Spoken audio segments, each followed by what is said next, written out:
Welcome friends, welcome back to this course on electronic packaging and manufacturing. As you recall, we were discussing electronic package reliability or the importance of reliability and reliability engineering in the field of electronic packaging. So, today is the third module on that. So, the concepts that we are going to cover today are as follows. So, we will look at some failure modes and mechanisms, and then we are also going to look at some reliability predictions methods, and we will start with the topic on accelerated degradation testing. Okay. So, these are primarily what we are going to cover as part of this lecture, which is lecture number 3 under reliability. Okay. So, let us move on. And what are electronic package failures? If you look at this picture or at this slide, you see several pictures, and whatever you see here are all examples of failures in an electronic package. Now, as I said before, these are failures. So, the package either cannot run at all or cannot run at its specifications or according to its specifications. So, the first one, as you can see in this picture, I will briefly go over each of them. This is called bridging. These are two interconnects, or rather 3 interconnects next to each other, which are supposed to be separate from each other, but during the solder reflow process probably something has happened, as a result of which these two have kind of got fused to each other. So, this is called bridging. So, there is a bridge between that is connecting this first interconnect with the second, and here in this case with the third as well. So, this is not desired, because what is it doing is it is leading to a short circuit between these two, right. This one is an example of misalignment. Okay. It was supposed to be straight, but during the solder reflow process, maybe for whatever reason, because of unevenness of the surface, because of improper dispensation of solder, what has happened is the alignment is not proper. When the solder actually solidified, the component had turned a little, right. This one is an open, the interconnect, the lead has not bonded with the pad on the board. So, this is coming out of the component, a Gullwing type lead if you recall, and this is the corresponding solder pad, the landing pad, but you can see that there is an open, it has not connected, the circuit is open. These are called voids. Okay. So, either inside the solder ball itself you can have a hollow structure, a hollow void, which can be for a variety of reasons, or even here as well, as you can see, when the package, when the chip is on the lead frame, the bonding is not right and there are voids, and this you can see under some of these failure, what is it called, it is failure analysis techniques. You can take a scanning electron microscope image or whatever, several microscopic images, and it will give you photographic evidence of these defects. Okay. Several others can happen. For example, thermal interface material, if you have a grease, what happens is beyond a point you will see that if this is my silicon and the heat sink or the heat spreader is on top, you will see beyond a point there is no grease at the center, and most of the grease has gone to the outer sides. Okay. That is called grease pump out. It is a very well known mechanism. Okay. As a result, what happens? The thermal interface material has been lost from above the chip surface, and as a result your temperature will go up, right. Okay. So, these are these are some of the ones, these are some examples of defects that we are talking about leading to failures. It can lead to failure, or in this case maybe this connection is not complete, the others are. So, therefore, some functionality will not be performed by this package. So, it is a defective package at the end. It may be doing some of the things it is supposed to do, but not all. Okay. Okay. So, let us move on. Sorry. So, failure modes and mechanisms, what are the difference? What is the difference? I mean, because many a times these are used interchangeably, but strictly speaking, failure mode is the observed failure that we just saw. Okay. Bridging, die attach delamination, a crack in the solder, a wire bond lift off, an open circuit. Okay. So, these are all examples of failure mode, how it has happened, how it has manifested. What is the mechanism? Why did this happen? That is the failure mechanism. Okay. The physical mechanism that resulted in this particular failure mode. Was it fatigue? Was it corrosion? Was it creep? Was it uneven surface? Was it imbalance of the solder wetting? So, all these are failure mechanisms. Okay. So, it is like the cause effect, all right. All right. So, let us move on and we will take the example, we will see an example here which is known as the solder joint fatigue. Okay. Why does this happen, the solder joint fatigue? Remember, we had discussed this before. Let us say this is my motherboard and this is my silicon, and these are two representative solder balls.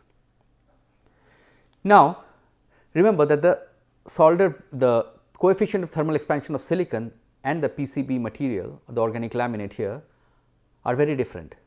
So, therefore, when you heat it up, the PCB expands more compared to silicon, right. And as a result, this is the solder joint or solder ball, which is supposed to be in this case represented by just a pillar, that kind of bends in this fashion. And when you actually cool it down, again the PCB contracts more than the silicon, and then this is the deformed configuration. So, now if you think of this happening, this heating and cooling happening in cyclic modes, every time you switch it on, switch it off, or every time you run a workload versus you do not run a workload or you stop running that workload, this is happening. Okay. This is temperature cycling. So, as a result what happens?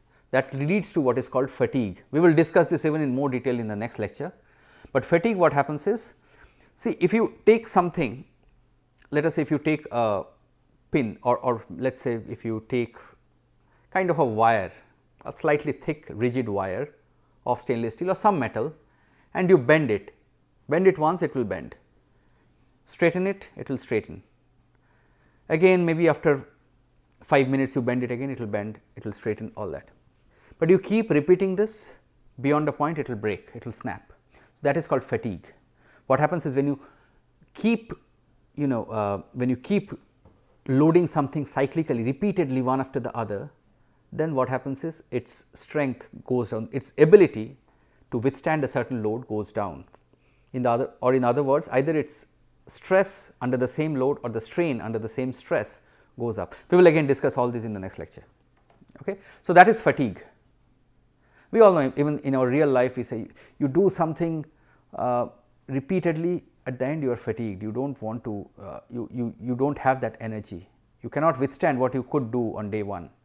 For example, in our cricket team, when they play too many matches and towards the end they look very fatigued, they do not have energy, they look tired, and that is what we say, they need to recoup, they need rest, right. So, it is the same thing over here as well for materials. So, here you see, so this eventually leads to cracks in the solder balls, and you can see one of these scanning electron microscope image of a solder, and you can see this crack that has happened because of fatigue.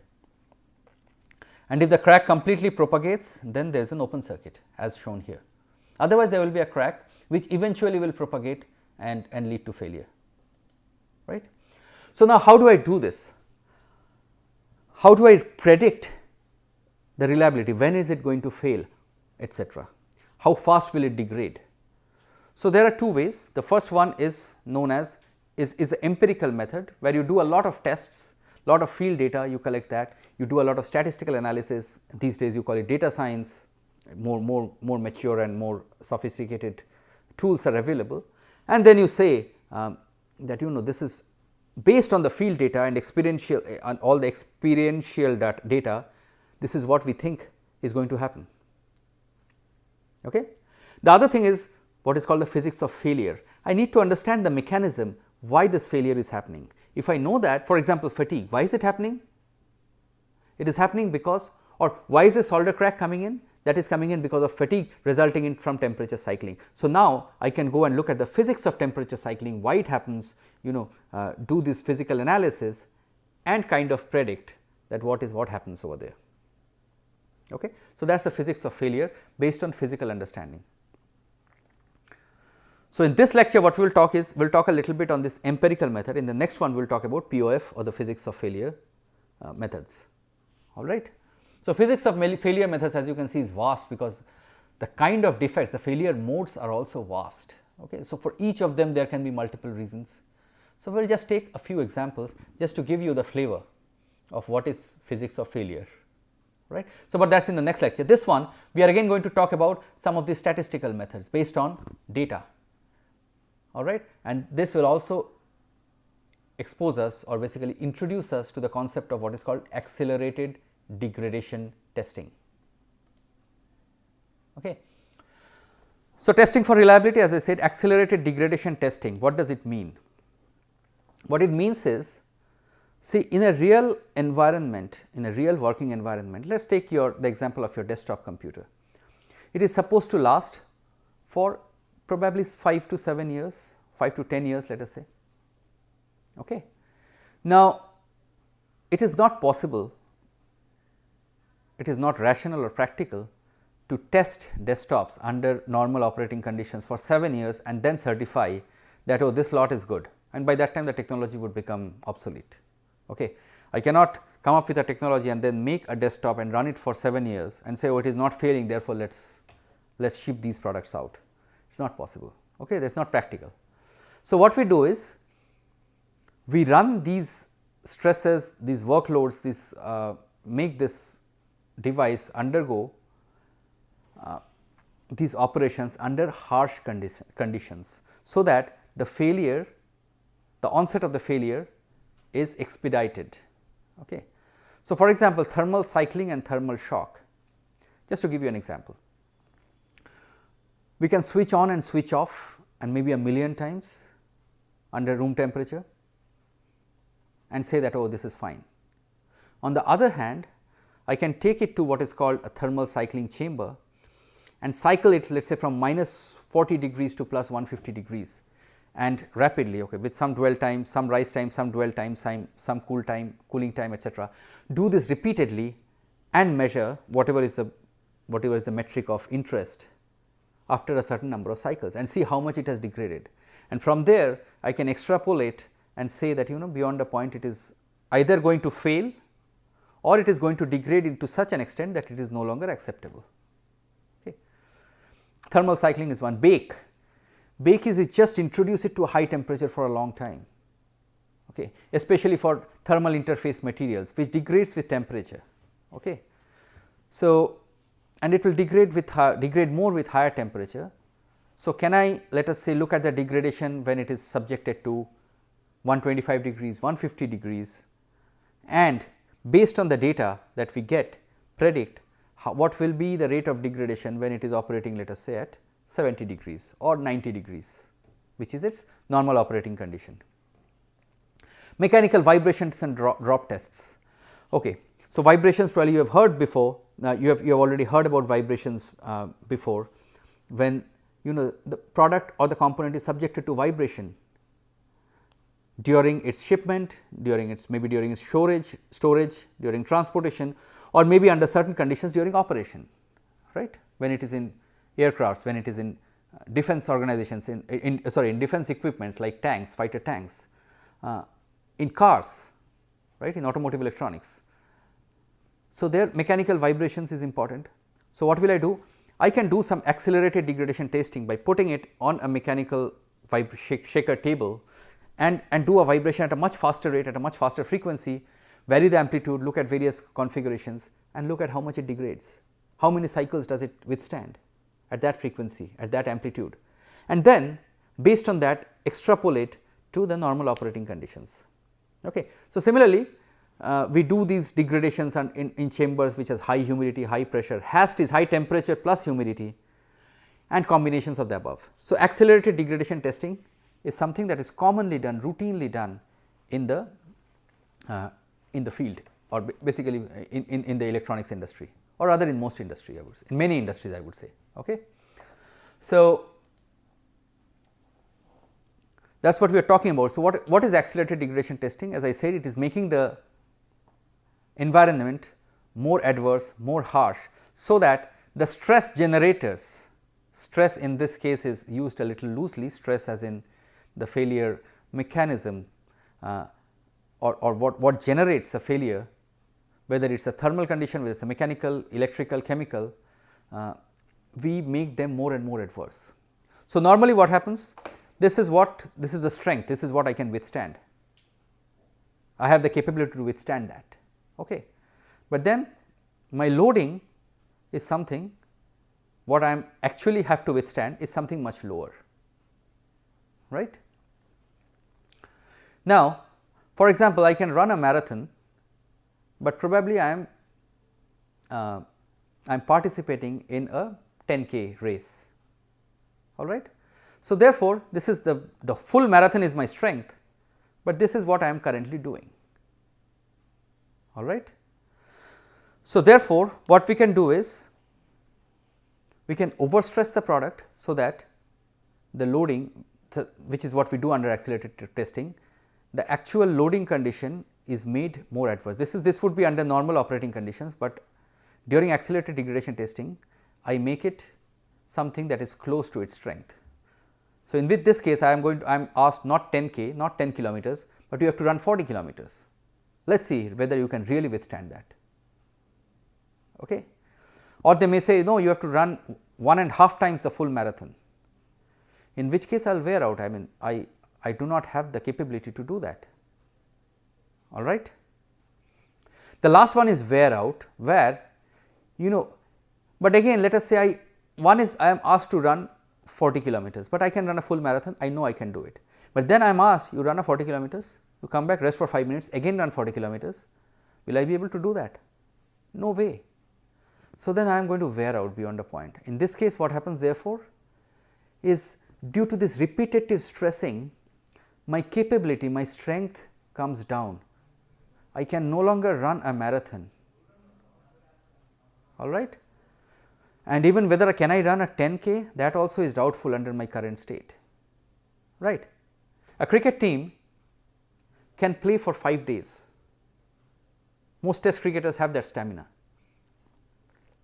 But if I ask somebody to play a 5-day test, again start tomorrow, play another 5-day test, do you think beyond the 3rd, 4th test they will have the capability?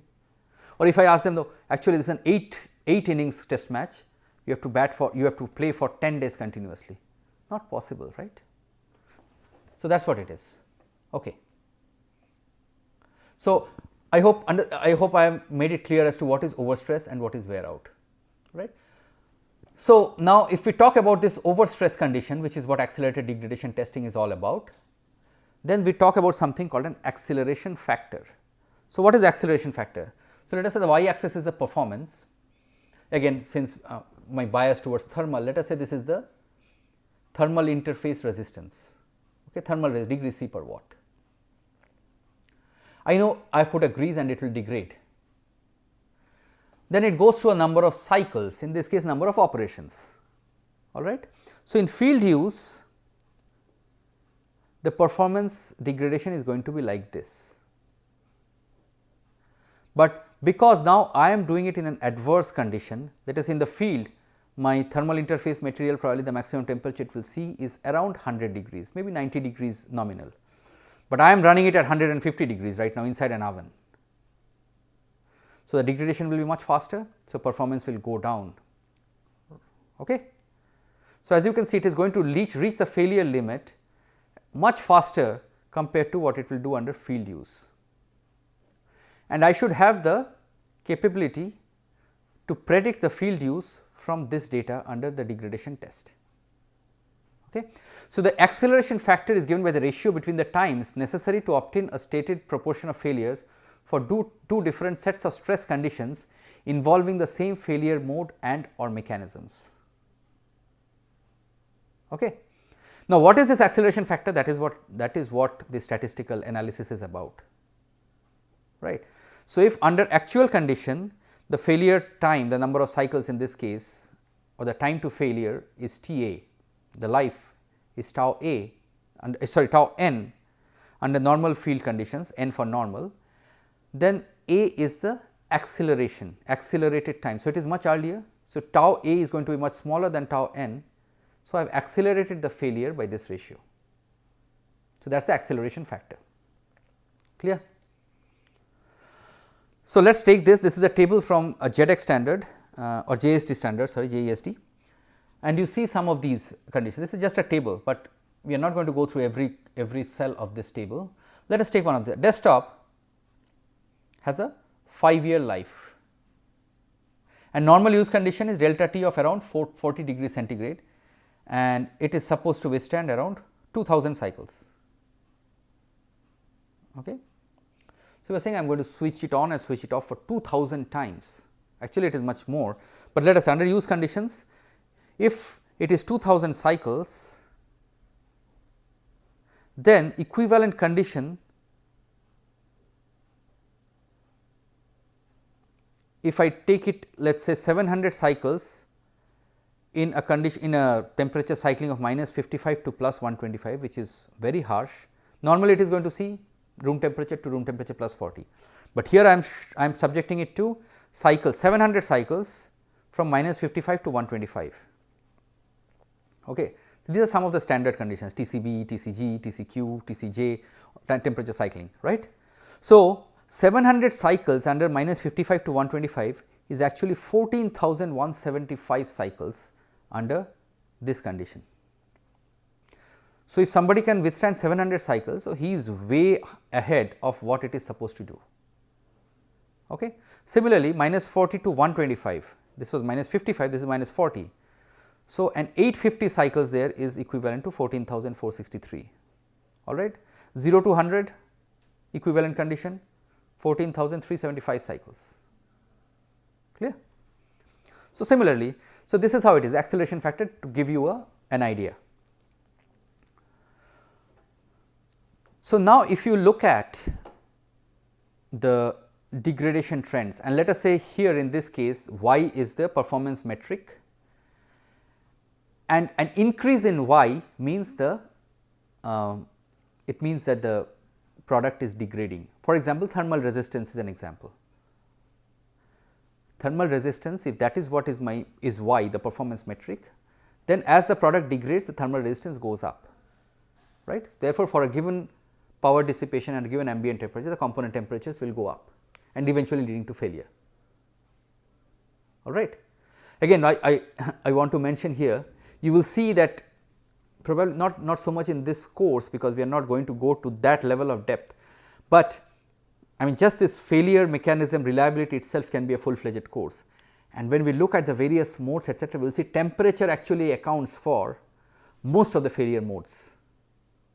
Okay, the mechanism is driven by temperature. Okay.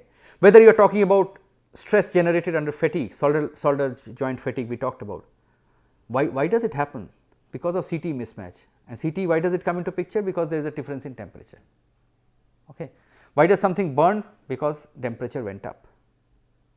So, finally, most of the failure modes, if you look at the mechanism or at least the root cause, it goes back to temperature. Okay. All right. So, coming back here, so if y is my performance metric, I can see that the time or the number of cycles along the degradation trend can be linear, it can be saturation type. So, it degrades at a faster rate early in the life and then it degrades, or it can be something else in this manner. Okay.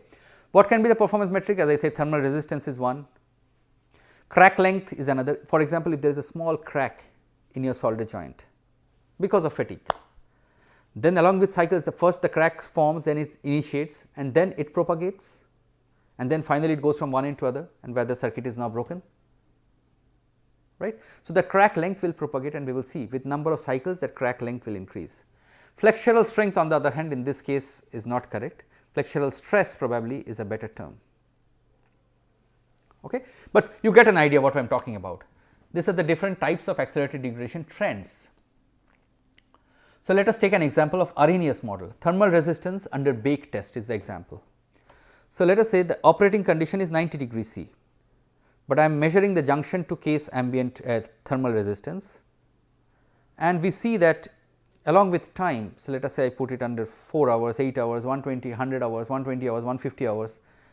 This is the rate at which it degrades at 150 degrees, this is the rate at which it degrades 125 degrees. So, this blue line and the red line, which is 150 and 125, is the statistical data I have. I have a number of samples which I have exposed to these conditions. I take them out intermittently from the oven, measure the thermal resistance and again put it back, and this is the degradation trend that I get, correct. Now, from these two I need to predict what should be theta junction to case under this condition of 90 degrees C. So, one of the ways to do that, an example is an Arrhenius type of model, where theta J C as a function of time and temperature, t is small t is time, capital T is temperature, alpha plus beta, alpha is of course the junction resistance at the beginning of life, right, which is this value, plus beta times e to the power minus E A over k T times the time. Okay. So, this is how it is. Okay. So, now I have a set of how many unknowns do I have? Alpha is known, of course, I will have it, it is not a big deal. Beta is unknown. So, then from these two sets of data, do I get everything?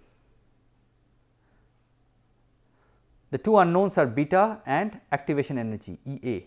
I have two sets of data, I will get those, and so therefore, this equation is therefore defined.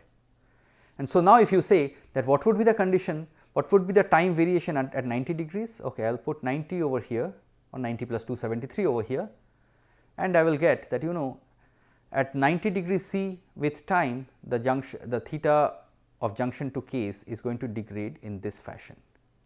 Okay. So, I am able to predict the normal life conditions. So, therefore, what is going to be the acceleration factor? Acceleration factor is going to be this. T n is the temperature under normal operating conditions, T A is the temperature under accelerated operating conditions. Clear? All right. There are other types of models that are also there, innumerable types of models that are available in the literature. Power law, an example. S is the stress condition, it can be temperature, it can be voltage, it can be relative humidity, whatever it is.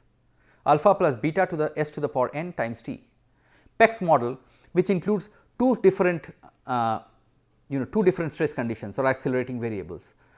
HAST, that we talked about the HAST accelerated degradation test, which was a combination of relative humidity and temperature, right. By the way, HAST stands for highly accelerated stress testing. Okay. So, there what are the two variables that we are subjecting the products to or the components to?